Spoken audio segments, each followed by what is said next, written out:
بسم اللہ الرحمن الرحیم۔ السلام علیکم۔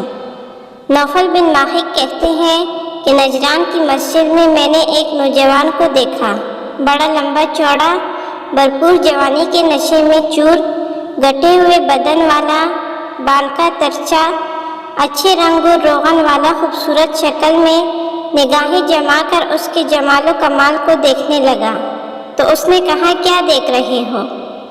میں نے کہا، آپ کے حسن و جمال کا مشاہدہ کر رہا ہوں اور تعجب ہو رہا ہے۔ اس نے جواب دیا، تو ہی کیا، خود اللہ تعالیٰ کو بھی تعجب ہو رہا ہے۔ نوفل کہتے ہیں کہ اس کلمے کے کہتے ہی وہ گھٹنے لگا اور اس کا رنگ و روپ اڑنے لگا اور قد پست ہونے لگا، یہاں تک کہ بقدر ایک بالش کے رہ گیا جسے اس کا کوئی قریبی رشتہ دار آستین میں ڈال کر لے گیا۔ اور ساتھ ہی ہمارے چینل کو سبسکرائب کر دیں۔